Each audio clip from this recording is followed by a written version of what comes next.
मुगल वंश की अगर मुख्य बात करें कि कब तक से कब तक था, तो ये हम कह सकते हैं कि 1526 से लेकर के 1707 तक था, क्योंकि 1707 में औरंगजेब की मौत हो गई थी और औरंगजेब की मौत के साथ ही मुगलों का भारत में पतन शुरू हो गया था। नाम मात्र के बाद में शासक रहे थे।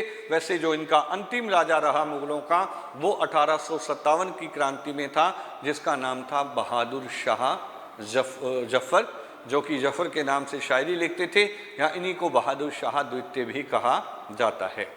ये शासन कर रहे थे। मुगल वंश की अगर हम बात करते हैं कि यहाँ पे किस किस ने शासन किया था, तो पहला व्यक्ति हमें मिलता है बाबर।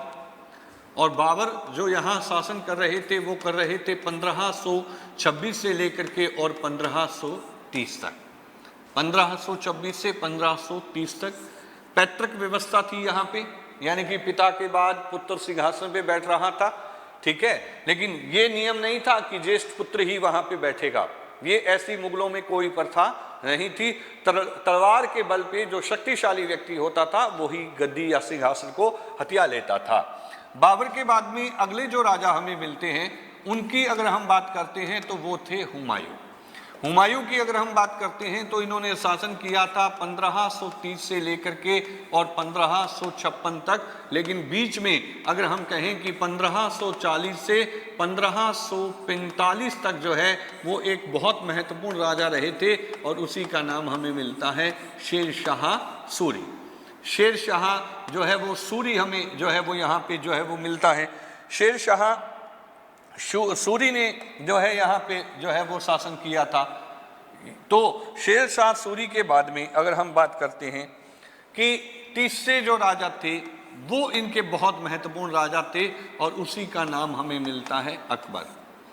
मुगलों को भारत में व्यवस्थित किया जिस व्यक्ति ने, वो व्यक्ति कौन था? अकबर था। संस्थापना की थी बाबर ने, लेकिन वास्तविक संस्थापक मुगलों का भारत में कोई व्यक्ति था तो वो कौन था? अकबर था।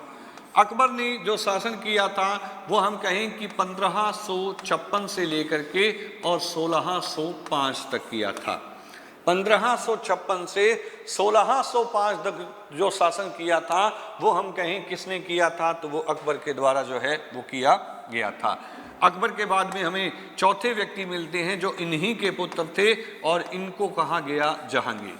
वैसे इनके बचपन का नाम हमें सलीम भी मिलता है। जहांगीर ने शासन किया था 1600।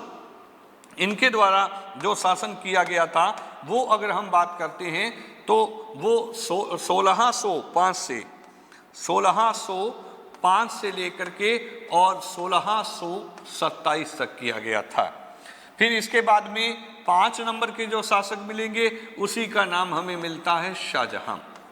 शाहजहां की अगर हम बात करें तो शाहजहां ने जो शासन किया था उसकी अगर हम बात करते हैं तो ये शासन कर रहे थे 1628 से लेकर के और 1658 तक। 1628 से 1658 तक जो है शाहजहां जो है वो राजा रहे थे। फिर यहाँ जो जहाँ से पतन शुरू हो गया था वो छठे राजा थे, और उन्हीं का नाम हमें मिलता है औरंगजेब। औरंगजेब जो कि नीतियाँ अच्छी नहीं थी हिंदुओं के प्रति, काफ़ी विद्रोह हुए थे। और यहाँ अगर हम बात करें तो 1658 से लेकर के और 1707 तक जो है ये यहाँ पे शासक रहे थे। इसके बाद बहादुर शाह प्रथम, जहांदार शाह, फर्रुखशियर जैसे लोग जो है वो राजा रहे थे, लेकिन वो उत्तरकालीन मुगल व्यवस्था के अंदर हमें जो है वो दिखाई देते हैं। लेकिन यहाँ पे हम बात करें तो ये 6 राजा हमें जो है वो विशेष तौर पे जो है वो पढ़ने हैं, जिनके बारे में हमें जो है वो जानकारी प्राप्त होनी चाहिए। ये तथ्य हम यहाँ पे जो है वो पढ़ेंगे। ये 6 राजा की बात करें जो मुगलों के यहाँ पे जो है वो रहे थे, और इन 6 राजाओं में आज हमें जो पहला शासक पढ़ना है उसकी अगर हम बात करते हैं तो उसी का नाम हमें जो है वो मिलता है बाबर। बाबर की अगर हम बात करें, बाबर पूरा नाम था जहीरुद्दीन मोहम्मद बाबर। बाबर का समय भारत में हमें मिलता है 1526 से लेकर के 1530 तक। यानी कि कोई ज़्यादा समय बाबर का हमें भारत में दिखाई नहीं देता है। इसका कोई ज़्यादा समय हमें जो है वो यहाँ पे दिखाई नहीं देता है। बाबर की अगर हम बेसिक जानकारी देखते हैं तो बाबर का जन्म हमसे पूछा जा सकता है कि बाबर का जो है वो जन्म कब हुआ था। तो बाबर का जन्म हो रहा था 14 फरवरी 1483।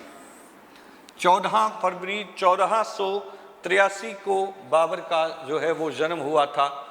और इनका जो जन्म स्थान मिलता है, इनका जो जन्म स्थान हमें जो है वो प्राप्त होता है वो हमें मिलता है फरगना। ट्रांस अक्सियाना प्रदेश का क्षेत्र है फरगना। फरगना में जो है वो हम कहें कि इनका जो है जन्म हुआ 14 फरवरी 1483 को। इनके पिता का नाम अगर हमसे पूछा जाता है तो इनके पिता का नाम हमें मिलता है उमर शेख मिर्जा। उमर शेख मिर्जा। लेकिन ये मिर्जा कोई नाम नहीं था, ये मिर्जा कोई नाम नहीं था, यह एक पैतृक उपाधि थी। यानी कि हर व्यक्ति के नाम के साथ में ये उपाधि जो है वो जुड़ जाती थी।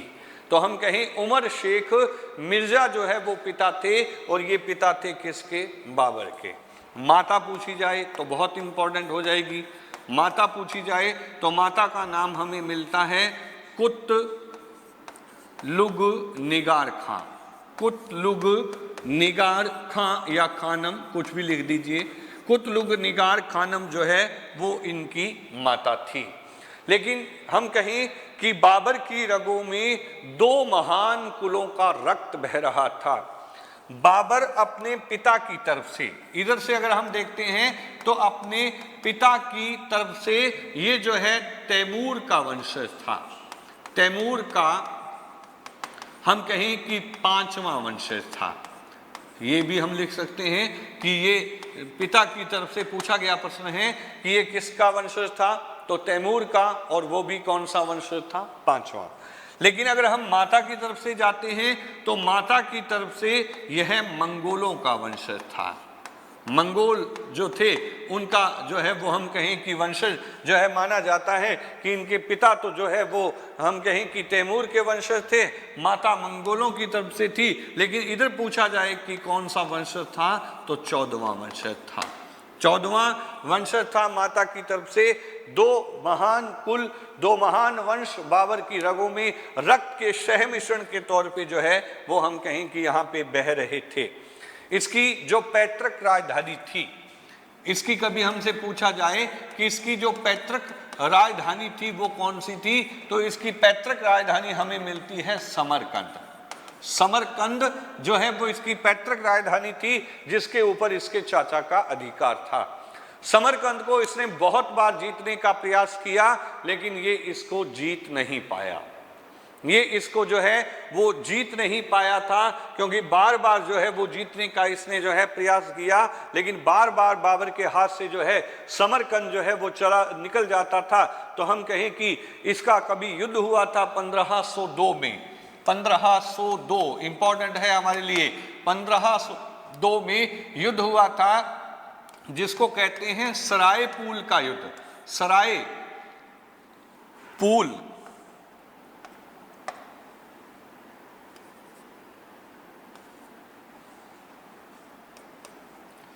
सरायपूल का युद्ध जो है वो लड़ा गया था 1502 में।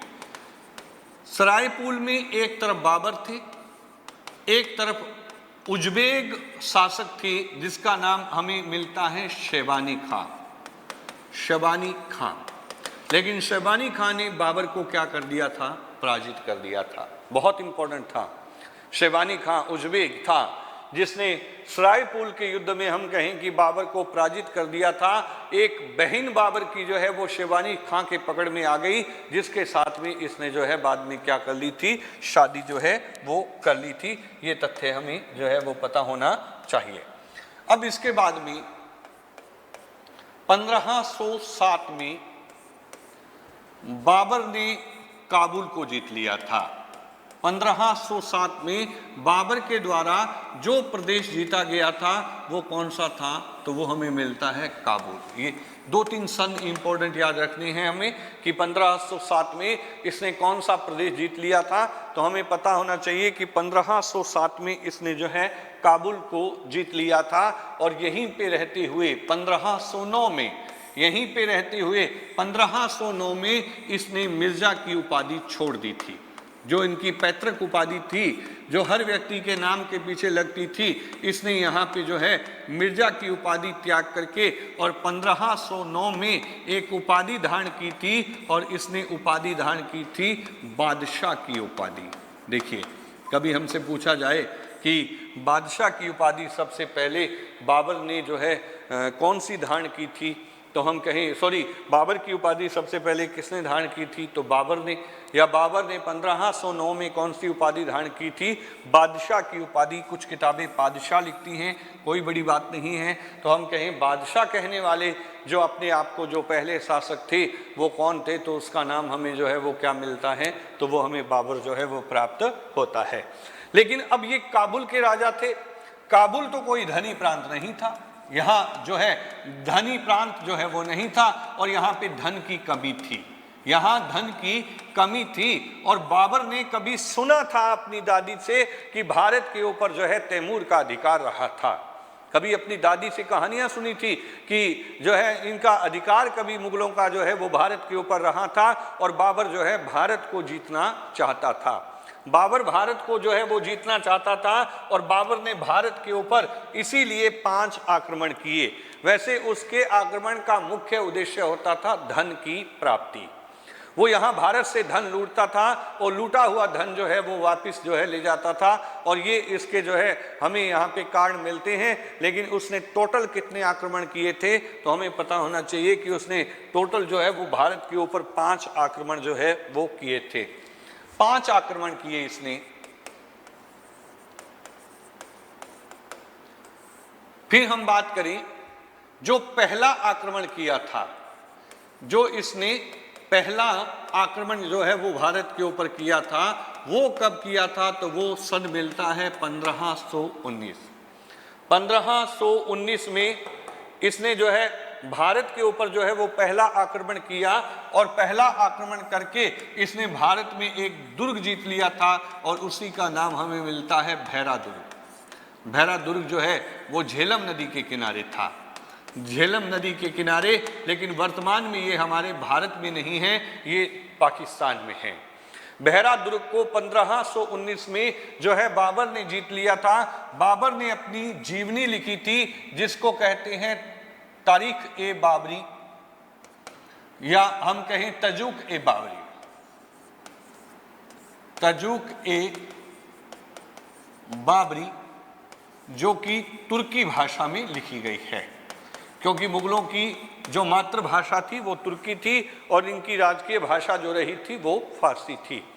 इस भाषा में इसने तजुक ए बाबरी जो है अपनी जीवनी लिखी थी, और बाबर लिखता है कि मैंने पहली बार भारत में बारूद का इस्तेमाल किया।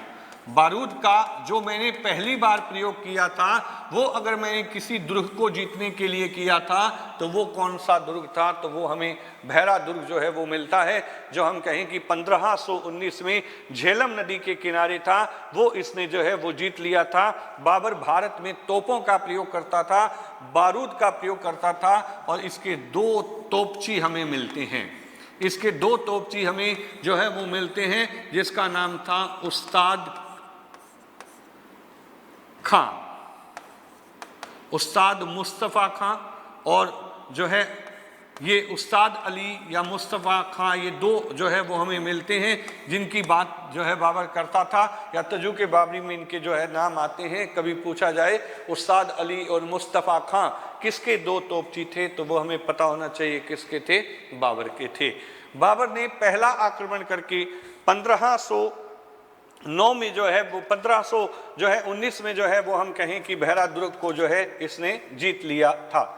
बाबर यहाँ लिखता है कि जब इसने भारत पे आक्रमण किए थे, तो भारत में जो है 5 शक्तिशाली शासक थे, लेकिन उत्तर भारत उसमें 2 हिंदू राजा थे, उसमें जो है 2 हिंदू राजा हमें जो है वो मिलते हैं, जिसमें हमें मिलता है एक तो यहाँ मेवाड़ के शासक जिसका नाम था राणा सांगा, और दूसरे विजयनगर के शासक थे जिसका नाम था कृष्णदेव राय। लेकिन कृष्णदेव राय दक्षिण भारत में थे और उत्तर भारत में मेवाड़ के जो शक्तिशाली राजा थे उनका नाम क्या था, तो उनका नाम राणा सांगा मिलता है। ये तथ्य भी हमें तजुक-ए-बाबरी में लिखे हुए प्राप्त होते हैं। फिर जो है हम कहें कि जब यहाँ ये आक्रमण कर रहा था तो भारत में, अगर हम भारत की जो है वो थोड़ी सी बात कर लेते हैं कि जब इसने भारत के ऊपर आक्रमण किए थे तो उस टाइम जो है भारत की सत्ता की अगर हम बात करते हैं तो भारत में क्या सत्ता थी। भारत में अगर हम कहें कि इस टाइम जो दिल्ली में सत्ता चल रही थी वो लोधी वंश की सत्ता थी। किस वंश की सत्ता थी? लोधी वंश की। और लोधी वंश के यहाँ पे जो शासक हमें मिलते हैं उसी का नाम था इब्राहिम लोधी। इब्राहिम लोधी जो कि लोधियों के अंतिम राजा थे, जो 1517 से लेकर के और 1526 तक रहे थे, और ये यहाँ भारत में जो है सत्ता का उपभोग कर रहे थे। इसी टाइम मैंने आपको बताया था कि इब्राहिम लोधी के 2 विरोधी यहाँ से जाकर के और जो है सहायता मांगेंगे बाबर से, युद्ध का निमंत्रण देंगे और बाबर उसी निमंत्रण से भारत में आएगा। उसी निमंत्रण से जो है बाबर हम कहें कि भारत में आएगा, और वो निमंत्रण इसने स्वीकार किया और ये भारत में पहुंच गया 21 अप्रैल 1526 को, और यहाँ पे युद्ध लड़ा गया था जिसका नाम था पानीपत का युद्ध।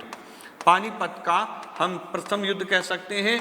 पानीपत का प्रथम युद्ध जो है यहाँ पे 21 अप्रैल 1526 को लड़ा गया। यहाँ पे हम कहें कि बाबर और बाबर के विरोध में जो व्यक्ति था जिसका नाम था इब्राहिम लोधी, इब्राहिम लोधी यहाँ पे मारे गए, और बाबर ने 1526 में जो है जीत लिया यहाँ भारत को, और भारत को जीत के लोधियों का नाश करके और भारत में एक नए वंश को स्थापित कर दिया था जिसका नाम था मुगल वंश। यानी कि ये तथ्य हमें यहाँ से उपलब्ध जो है वो हो गए थे। लेकिन बाबर को ज़्यादा जो है भारत में रहने का समय जो है वो प्राप्त नहीं हुआ था। बाबर बार बार जो है वो हम कहें कि युद्ध लड़ रहे थे, बार बार युद्ध लड़ रहे थे, क्योंकि बाबर का समय युद्धों में ही व्यतीत हो गया था और इन्होंने लगातार जो है भारत में युद्ध लड़े थे। भारत में जब पराजित कर दिया था इब्राहिम लोधी को, तो इन्होंने 1526 में युद्ध हुआ था, तो 1527 में एक युद्ध और होता है। 1527 में महत्वपूर्ण युद्ध होता है और उसी का नाम हमें मिलता है खानवा का युद्ध। कौन सा युद्ध मिलता है? तो हम कहेंगे कि खानवा का युद्ध जो है वो लड़ा गया था। यहाँ जो है वो बाबर का सामना कर रहे थे, वो उत्तर भारत के शक्तिशाली राजा थे जिसका नाम था राणा सांगा।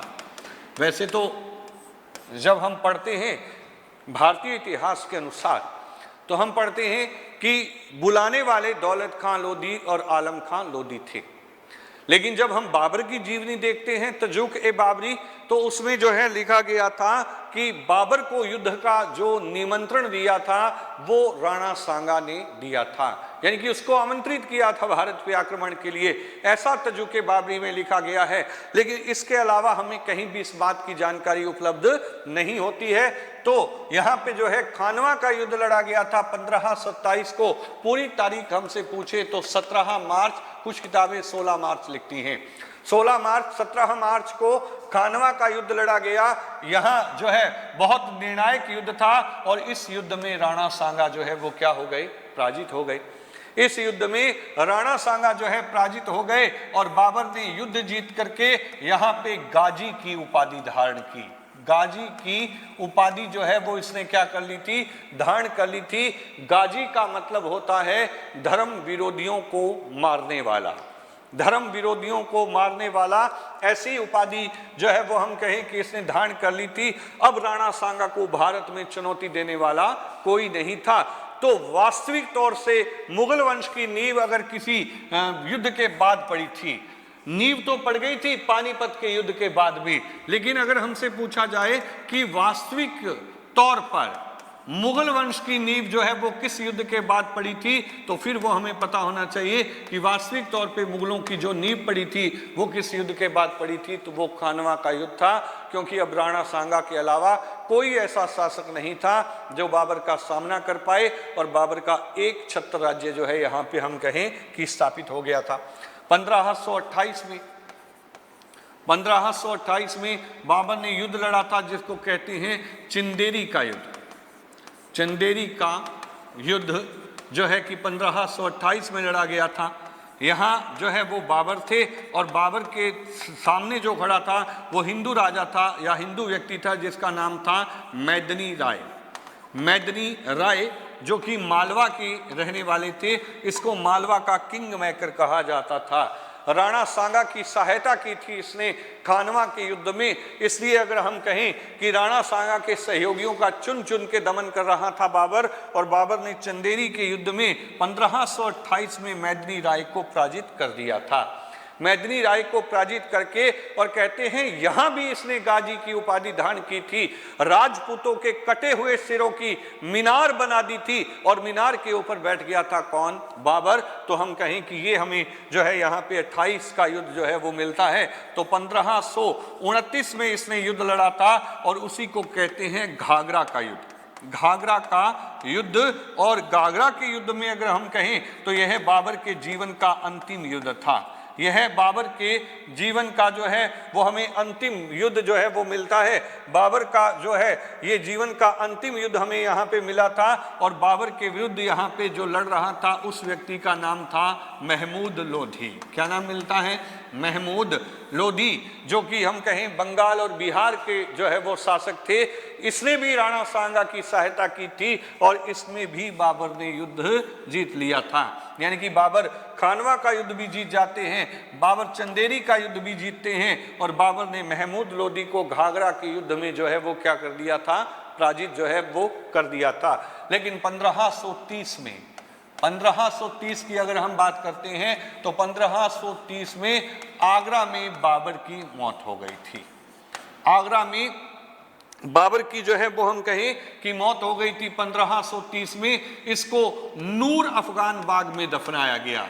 नूर अफगान बाग जो कि आगरा में ही है, इसको ही आराम बाग भी कहा जाता है। इसको आराम बाग भी जो है वो कहा जाता है, और इस बाग के अंदर जो है वो हम कहें कि दफनाया गया था। लेकिन बाबर की इच्छा थी कि मुझे भारत में नहीं बल्कि कहाँ दफनाया जाए? काबुल में। मुझे काबुल में दफनाया जाए। तो बाबर को यहाँ से निकाल के और फिर इनको जो है काबुल में जो है दफनाया गया।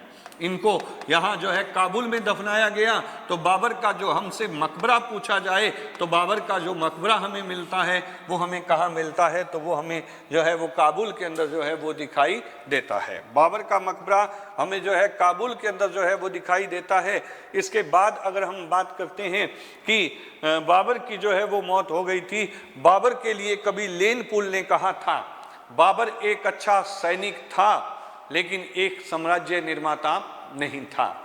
बाबर एक अच्छे सैनिक थे लेकिन एक साम्राज्य निर्माता नहीं थे। ये बात जो है वो हम कहें कि कही गई थी, और ये बात बाबर के लिए जिस व्यक्ति ने कही थी वो व्यक्ति कौन था? तो वो हमें लेन पुल जो है वो प्राप्त होता है।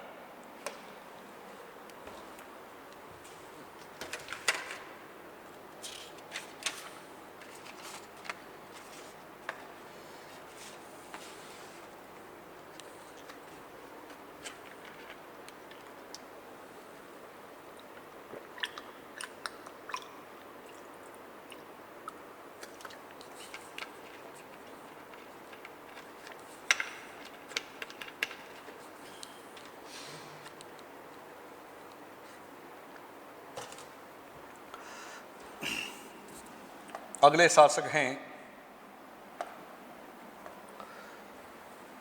हुमायूं।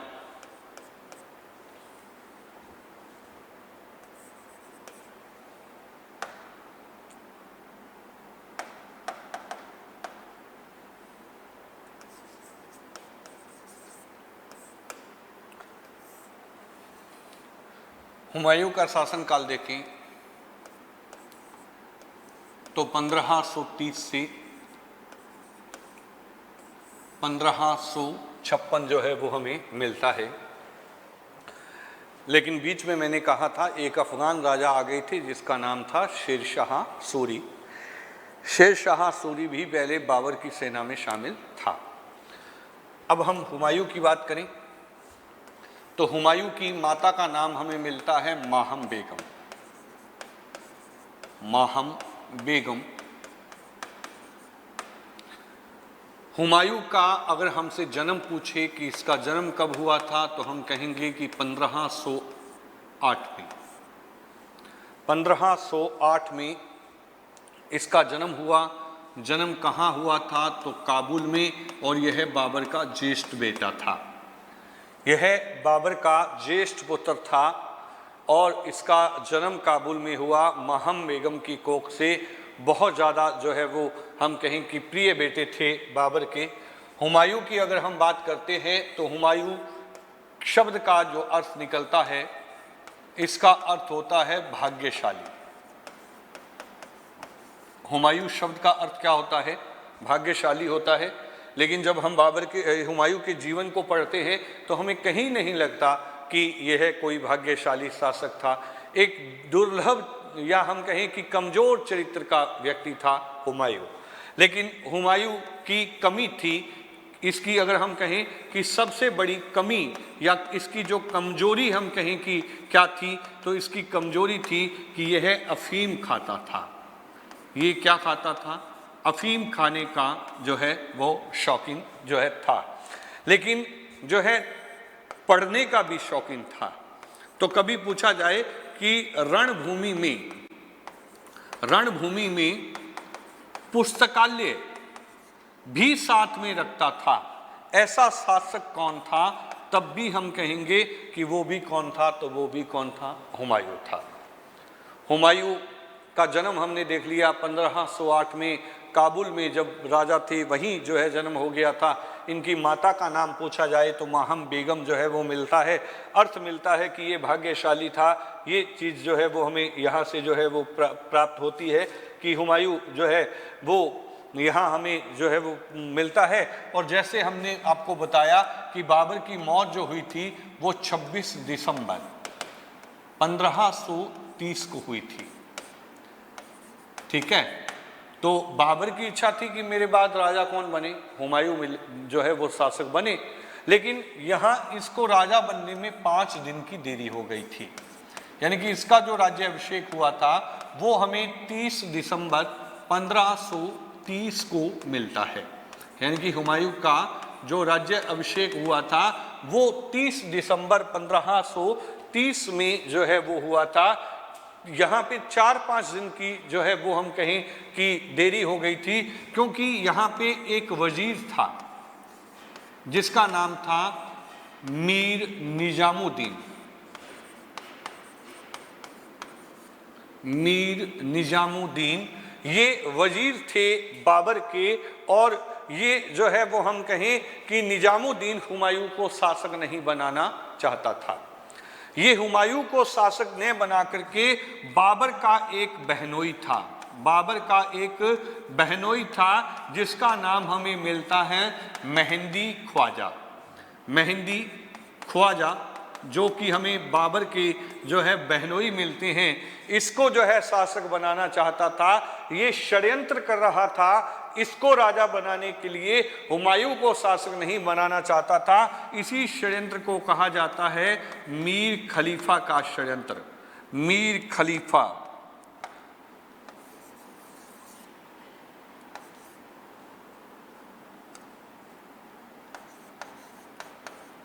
का षड्यंत्र ये हमें मिलता है। लेकिन फिर भी हम देखें तो 26 दिसंबर 1530 को हुमायूं का जो है राज्य अभिषेक हो गया था। बाबर ने कभी हुमायूं को कहा था कि आप अपने भाइयों को अपने साम्राज्य में बराबर का भागीदार बना लीजिएगा। ऐसी बात जो है वो हम कहें कि हुमायूं को बाबर ने कही थी। हुमायूं एक अच्छे शासक तो नहीं बन पाए, लेकिन एक अच्छे बेटे थे, और इन्होंने बाबर का वो कहना जो है वो मान लिया था। वो कहना जो है इसने मान लिया था, और यही हुमायूं के जीवन की सबसे बड़ी भूल थी। यही हुमायूं के जीवन की सबसे बड़ी भूल थी कि इसने अपने साम्राज्य में अपने भाइयों को क्या बना लिया था, भागीदार बना लिया था। तो हम कह सकते हैं साम्राज्य का विभाजन, साम्राज्य का विभाजन। साम्राज्य की अगर हम विभाजन की बात करते हैं तो इसके जो भाई थे उनकी अगर हम बात करें तो यहां इसका एक भाई हमें मिलता है कामरान, दूसरा इसका भाई हमें मिलता है अस्करी, तीसरा इसका भाई हमें मिलता है जिसका नाम था हिंदाल। वैसे तो हमें इसके 3 भाइयों के बारे में ही जो है वो पता होना चाहिए, लेकिन इसका एक चौथा भाई भी था जिसका नाम था सुलेमान, चचेरा भाई था ये इसका, जो है वो हम कहें कि सुलेमान जो है वो चचेरा भाई था। लेकिन इसके जो अपने भाई थे वो हम कहें कि 3 भाई मिलते हैं। कामरान मिलता है जिसमें हमें अस्करी मिलता है, जिसके हमें जो है वो हम कहें कि हिंदाल जो है वो यहाँ पे हमें जो है वो मिलता है। ये थे तो इनको कुछ क्षेत्र दे दिए इसने, अपने साम्राज्य का बंटवारा करके किसी न किसी भाई को कोई न कोई प्रांत जो है सौंप दिया था। तो कामरान को जो क्षेत्र दिया गया था वो दिया गया था काबुल, अस्करी को जो क्षेत्र दिया गया था वो क्षेत्र दिया था इसने संभल, और हिंदाल को जो क्षेत्र दिया था वो दिया गया था मेवात, यानी कि लगभग अलवर का भी क्षेत्र इसमें लगता है, ये क्षेत्र दे दिया था। सुलेमान को दिया गया था बदख्शा, ये क्षेत्र जो है इनको जो है वो प्रदान जो है वो कर दिए गए थे। लेकिन मैंने कहा कि उसने अपने भाइयों को अपने साम्राज्य में भागीदार बना लिया था, लेकिन ये सारे के सारे भाई जो है उसके क्या थे, विरोधी हो गए। सारे के सारे भाई विरोधी हो गए। जब हुमायूं मुश्किल में था तो किसी भी भाई ने हुमायूं की सहायता नहीं की थी। 4 भाई थे जिसमें कामरान था, कामरान को काबुल दिया गया, अस्करी था, अस्करी को संभल दिया गया, हिंदाल था, हिंदाल को मेवात दिया गया, सुलेमान था, इसको बदख्शा दिया गया था। ये 4 भाई थे, लेकिन चारों के चारों ही हम कहें कि उसके विरोधी थे। और ये सुलेमान तो चचेरा भाई था। ये कौन था, इसका जो है चचेरा भाई था। लेकिन जब हम देखते हैं तो हुमायूं के हमें 2 शत्रु भी दिखाई देते हैं। हुमायूं के हमें जो है 2 शत्रु जो है वो प्रमुख तौर पे जो है वो मिलते हैं, जिसमें हमें एक पहला मिलता है जिसका नाम था बहादुर।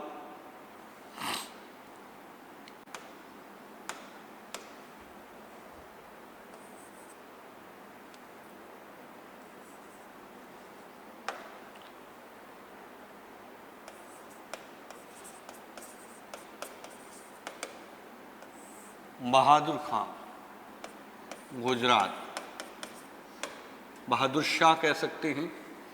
और दूसरा हमें जो इसका शत्रु हमें मिलता है उसका नाम हमें मिलता है शेर शाह सूरी। शेर शाह सूरी जो भारत में जो है वो राजा रहे थे। और ये हम कहें कि भारत में जो राजा रहे थे उसकी अगर हम बात करते हैं तो ये जो है 1540 से 1545 तक जो है वो भारत में सत्ता का उपभोग भी करते हैं। लेकिन इनके बारे में हम कल पढ़ेंगे, क्योंकि आज पूरा तो नहीं हो पाएगा। तो इसलिए यहीं से क्रम जो है स्टार्ट करते हुए जो है हम जो है इसको जो है कल पढ़ेंगे। यहाँ से आज के लिए क्लास आपकी जो है इतनी ही रहेगी। लगातार जितनी क्लासें आपको करवा दी गई हैं वो आप जो है पढ़ते रहिए। लगातार एक क्रम बना रहेगा। जैसे सल्तनत काल हमने पढ़ लिया, उसके बाद मुग़ल आ गए, मुग़लों को पढ़ के हम चले जाएंगे। मुग़लों के बाद में फिर मैं आपको 1857 की क्रांति करवाऊंगा, उसके बाद कांग्रेस, और फिर 1947 का जो है वो सिस्टम जो है आपको करवाया जाएगा। लगातार बने रहिए और हम जो है आज यहीं से विदा लेते हैं। नमस्कार।